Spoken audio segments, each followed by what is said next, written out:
Hello, hello. You're watching the best draft party in the world. At least top two. Top two.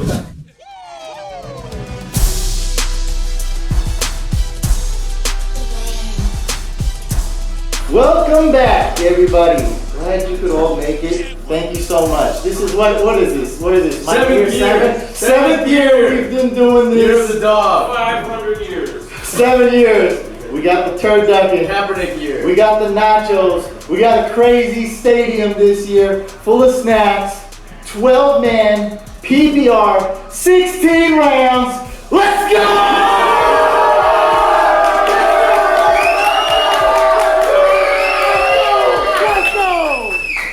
What are we doing this year for the draft order? This year we came up with a crazy, creative idea to determine the draft order. So we wrote numbers of the draft under each cup, filled in with beer. Every person gets a chance to throw the ball in the cup to determine which draft pick they get, starting from the first place to the last. And the numbers are hidden, so you don't know. Numbers are hidden and rearranged by somebody who's on the league, so there's no collusion that is going to occur. Enjoy. We're starting a trend. Do it for your draft. Go viral. Bro, that was bouncing a lot. What's good, Snapchat? We're doing beer pong.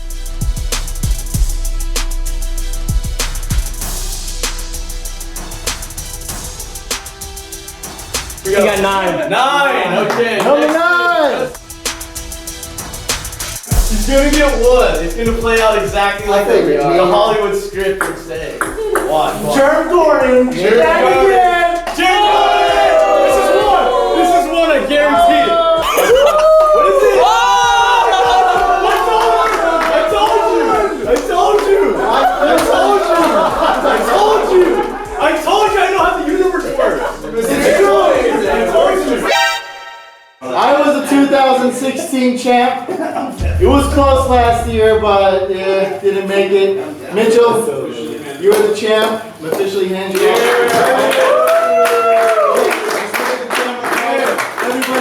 Everybody clap for Mitchell. Speech! Enjoy Speech! Or mumble.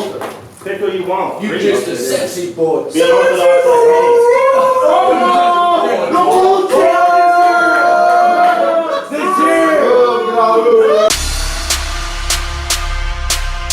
I've been gone a couple of years, but I'm back. Just like Josh Gordon. There's 7 years in the league, and I've won 2 of them. Woo! I have first pick. So, with the first pick, here's go, the Mitchell. other side. Le'Veon Bell. With the second pick overall, team formerly known as Dark Side of the Warren Noon. Pickle Ricky Williams with the second overall pick takes Todd Gurley. With the third pick of the draft, Miami Vice selects David Johnson. Woo! Okay. All right. With the fourth pick of the 2018 Fantasy Couch Draft, the Cutthroat Committee selects Ezekiel Elliott. Woo! That's all right. With the fifth pick in the 2018 Fantasy Football Draft, Free Kaepernick chooses Antonio Brown. Sixth overall pick in the Fantasy Couch 2018, James White Walker selects Alvin Kamara. Woo! I already know my pick. With the 7th pick of the 2018 Fantasy Couch Draft, Blossom selects Saquon Barkley. Woo! At least we the 8th overall pick, Fantasy Couch Draft, return of the match selects Odell Beckham Jr. Oh, I didn't see that. I didn't see that. I like that. With the 9th overall pick in the 2018 Fantasy Couch Draft, Team Brainchild selects DeAndre. I knew it. Predictable draft. With the 10th pick in the 2018 Fantasy Couch Football Draft, Team Takeover selects Kareem Hunt. Woo! Let's go. I'm thinking. With the 11th pick, I pick Drew York selects Julio Jones. Woo! Julio! The 12th pick for the defending champion team of Wahoo Bound selects Michael Thomas. Who? And then he selects DeSean Watson. Whoa! That's a reach. Wow. Who's that? Oh, Wait, who? Wow. Wait, what?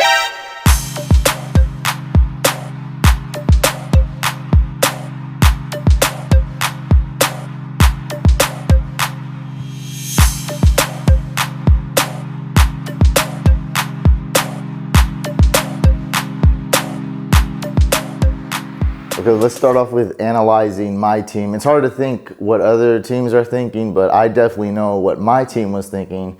So I want to give you guys some analysis on my squad, my thoughts, and I think some of you actually care about my team, maybe not, but here it is. So I had pick number 9. Every time we're doing a live draft, this couch draft party, there's always a surprise. I always pivot. I always do something I never did. I drafted Travis Kelce a couple years ago. The year before I did something else that I've never done. And this year, same thing. I've never ever drafted Zach Ertz. I maybe drafted him in a couple mock drafts, but I did 1,000. I've never drafted him in a real draft. I think this is the 5th draft I've done this year so far. Never drafted Zach Ertz. Never even drafted a tight end in the first 3 rounds. So this is what I was thinking. When I was coming here, I really wanted a guy like Kamara, Saquon, and then after that, I was either going to go Hopkins or Fournette. I would have been happy with Fournette. A little bit worried about his injuries, but I know he's going to be a workhorse. So luckily, Matt, Team 8, took Beckham. PPR league, I rushed to the board. I'm a big fan of Hopkins, so I drafted Hopkins. So far, feeling good. Now, I would have loved to have Fournette here. Not big on Melvin Gordon because of Eckler. He could do some things. I'm just a little bit more down on Melvin Gordon. He's still really good. So no Fournette, no Melvin Gordon. My next pick here would be a wide receiver, a guy like Adams or AJ Green, but Keenan Allen's a little bit higher on my board. So I was going to go Keenan Allen here. But I decided to stick to my guns, stick to what I know, stick to the strategy, and draft for positional scarcity. This scared me. I was really worried, but I didn't let my opponents see my fear. Because once people know that you're disappointed of your team, you admit and you visibly show it in your face, in how you're coming up to the draft board, how you talk, how you're at the table with your cheat sheet, shaking your head. Everyone else sees it. You admit defeat to yourself. Everyone else knows you've been defeated, and you know that everyone else knows you've been defeated, so your confidence level is down. Don't ever let them see your weakness. I know this is like a weird thing to say, but in an offline, in-person draft that could get rowdy, it does really matter. You need to maintain that level of coolness and calmness and be confident throughout the draft. So I went Jordan Howard.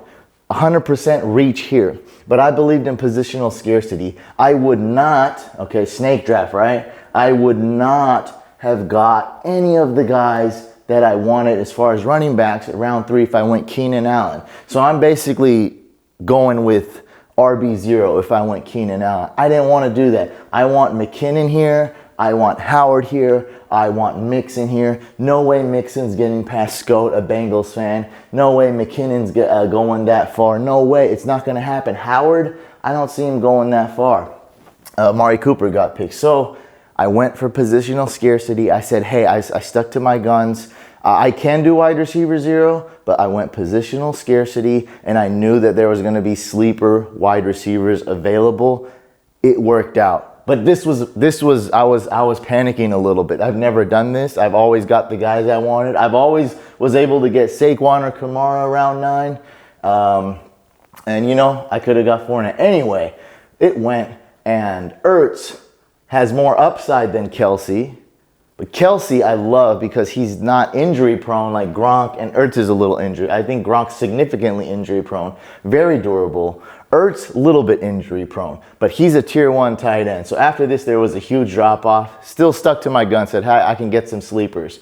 It worked out. I got a tier 1 tight end. I got tier 2, you can say tier 2 or tier 3 running back. So I got a very low end RB1, elite tier 1 wide receiver. And I said, let's go. Royce Freeman. He's going to be a bell cow. Everyone doubts him. Everyone's scared of the risk. I don't care. I got him. I was like, you know what? I'm probably going to be able to get Rojo. I just had a good feeling. I mean, I don't understand how, but he fell. Got Ronald Jones. So I got a lot of my team secure. This is the most shocking part. This guy's name here is Jerm Gordon. He was the champ that left and came back. So his team name is Jerm Gordon after Josh Gordon. He didn't draft Josh Gordon. News broke out the day of the draft that Josh Gordon returns. His ADP did not go up. It's so weird. You would think his ADP would go up, if anything, not go down. He's been drafted in round 4 or 5.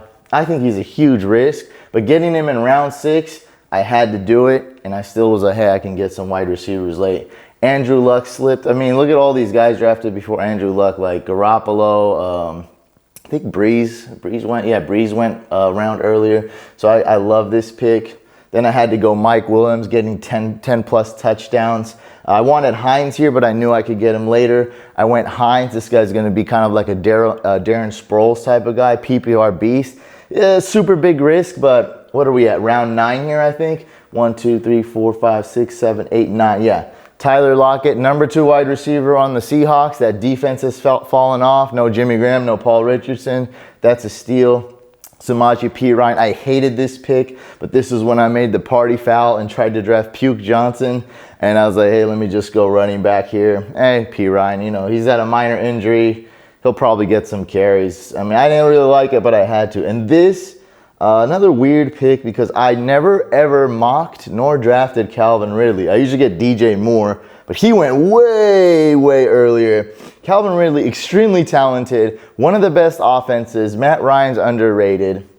And I've never seen him fall this far. What is that? 16, 15, 14, 13, 12. Round 12? I've never seen that. Marquise Lee, another terrible pick on my part, but I've never seen him fall this far. It could be the wide receiver 1 on the Jaguars, and another Jaguars receiver was drafted before me. So I figured, hey, why not? I went with the Saints. I was going to go with the defense in my second to last pick like I always do, but I saw nearly 10 players I liked. And if you just do the math, that's 1, 2, 3, 4, 5, 6. 6 players I had to wait. 6 turns I had to wait. 6 picks. And if I like 10 players, I knew I could get one of them. It would be either Eckler or Gallup or Ryan Grant. I mean, I had so many guys on my board. So I was like, let me get the Saints D. They're going to face Ryan Fitzmagic. They're going to face some good matchups. And also, they're a really good year-long defense. Everything points for this defense to improve. Like, there is almost no way this defense isn't going to improve. But again, there are defenses, hard to predict, very inconsistent. But they've improved, and they had a slow start last year. A lot of rookies did well, like Lattimore. Now they have more experience. They did better towards the end of the year, except for that last play in the playoffs. But other than that, man, they really should improve. I absolutely love this pick. I also love the Ravens, but that's a little early. So I went with that. Here I could have went, I think I had too many wide receivers. That's why I went Eckler. So let me go for an upside pick. It was either Ryan Grant, Gallup, or Eckler. Maybe I had a couple other guys, but I think those were the top 3. So I already had 1, 2, 3, 4, 5, 6 wide receivers. Didn't want to go 7, so I went running back. I said whatever about tight ends and quarterbacks. I mean, I'm good with, I got tier 1 tight end. I think this is a tier 1 quarterback. People sleep on luck, recency bias. And then kicker.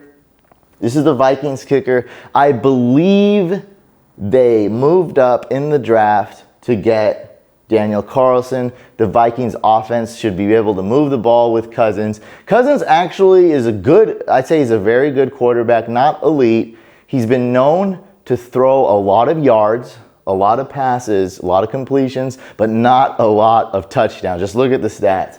So Daniel Carlson could be an amazing kicker that no one's drafting, and I absolutely love this pick, but I might drop him until the season starts to get a handcuff or something. That's a good strategy. Drop your kicker, get a handcuff in case a preseason injury happens. If you draft early like us, don't draft early like us, but we do it for you guys so you guys can see this before your drafts? The back-to-back, the only back-to-back fantasy couch with the second round pick.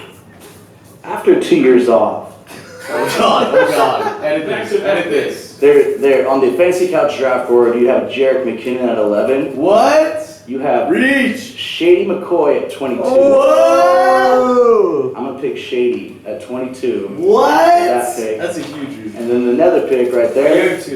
Right after that, just so you guys can hear this, Mike Evans.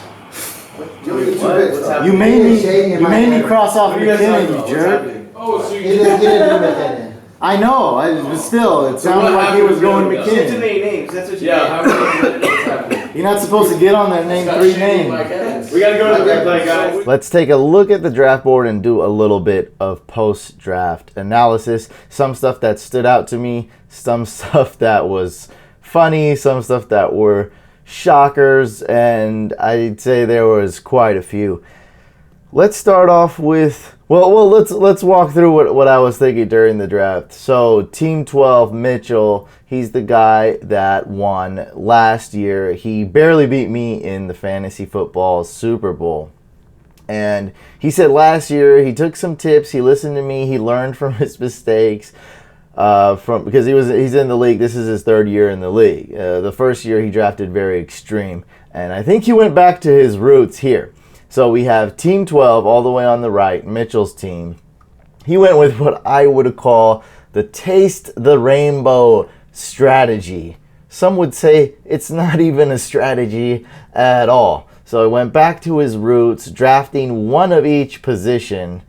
It was not good. Deshaun Watson went round 7 in my Instagram Experts League. I think Deshaun Watson, let's say you really liked him, I think you have to use a little bit of restraint and try to get him round 5. I really believe that. That's if you absolutely love Deshaun Watson. I'm not telling you to draft him in round 5. Just saying, let's say you think he's going to be QB1 and he's just going to be amazing. Like every Deshaun Watson game is a must watch. You know, if you believe that, then yeah, I guess it's good, but round 5. But round 2, it's not even really round 2. It's basically his first pick. That's a top 13 pick. It's just unexcusable. Wait at least another round. So, you know, to be realistic, he's got the turnaround right there. Pick 12, pick 13, and whatever this pick is going to be, 30. 36, 37, whatever these 2 picks are right here, round 3, round 4. I don't know if I did the math right, but around there, you get them right there. Okay, that's if you're crazy. That's still too early for me, but you get them right there. That would have been the smart move. So the taste the rainbow strategy, I'd say, failed. This was not good. Jimmy Graham, made a video about him. I absolutely love Jimmy Graham. He's an injury risk, but this year with tight ends that you can rely on, it's very limited, especially after the Hunter Henry injury. Just think about what tight ends meant a few years ago or even last year and now. There's no Antonio Gates, no Hunter Henry, at least no Antonio Gates now, and he's up there in age. You know, how old is he, like 35, 36? And after the Hunter Henry injury, it's slim pickings at tight end. I love Jimmy Graham, but I got Jimmy Graham what was it? Was it round 5 or round 6?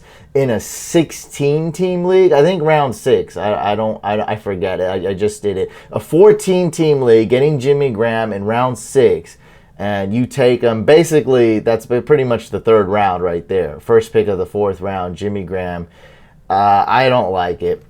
I think for this strategy, though, getting a guy like Jay Ajayi, being lucky enough to get Jay Ajayi is okay. Sony Michel's going to work out if he's healthy, but that's a Patriots running back. That's tough.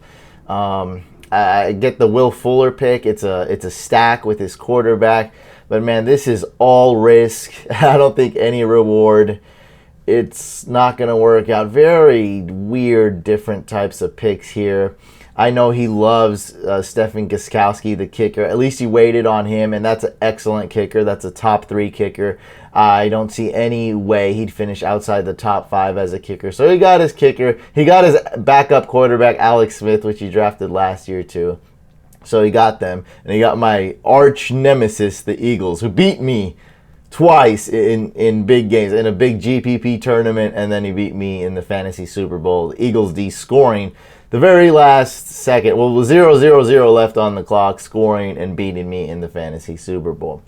Okay, let's move on to Team 5. So Team 5 did basically a wide receiver, RB0 strategy, or you could say RB0 light, as I like to call it.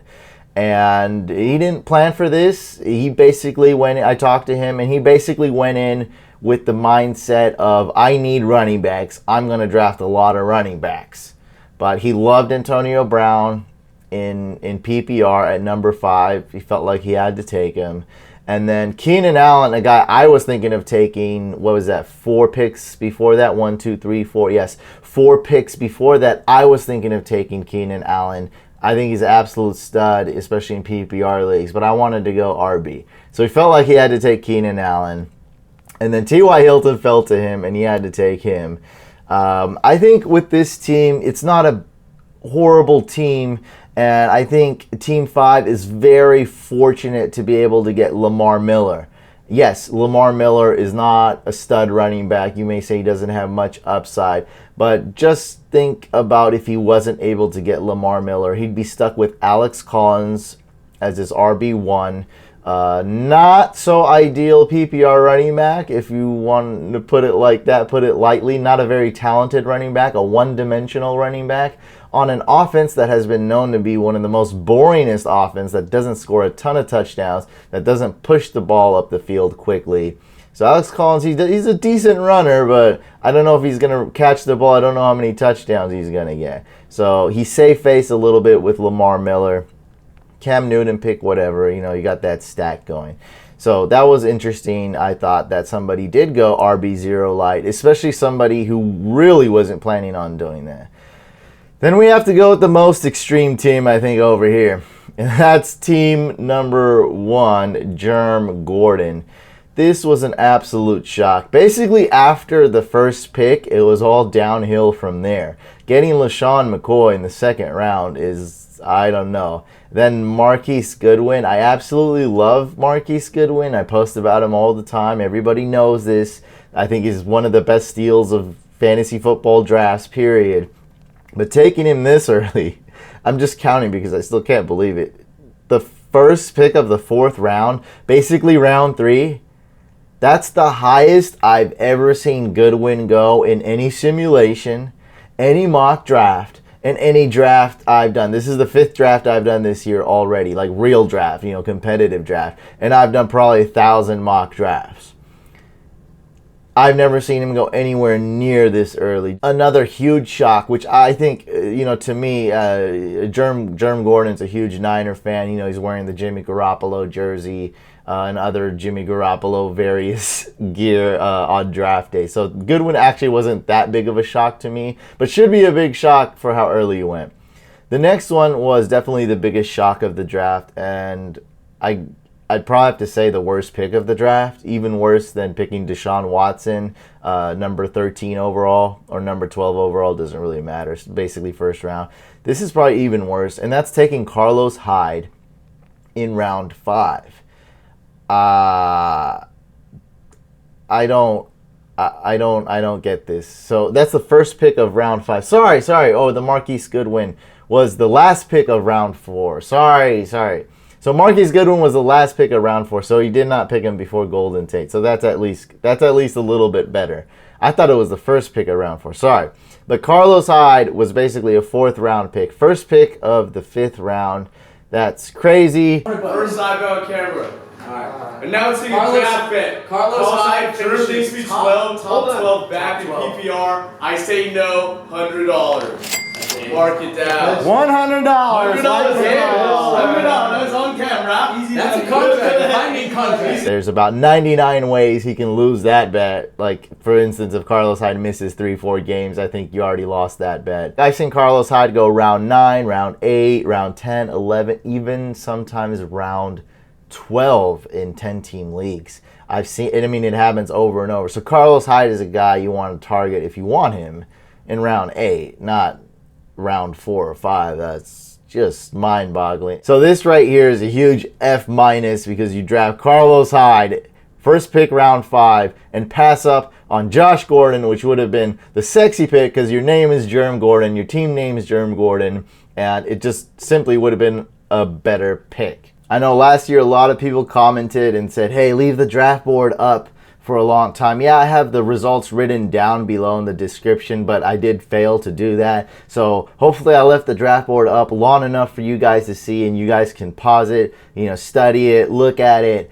This was a very, very fun draft. I want to thank all the people that came out to the draft to make this happen, and I want to thank you so much for watching it. The main reason I do this draft is for you, the viewers. I want to put on a show. I want to make a good video and be informative, but also entertain, and hopefully I've done that. I'd really appreciate you guys subscribing to the YouTube channel, hitting that bell icon if you do enjoy content like this. Also, like the video or dislike it. Leave a comment below. Let me know who had the best team in this league. So just leave a comment. Say, you don't have to say the team name. Say team 1, team 9, whatever it is. Say the team you think is going to win this league. Whatever else you want to write, I love to know your opinion. Man, this draft was fun. You can hit the couch icon over here or over here, wherever it's going to pop up, and make sure you guys subscribe.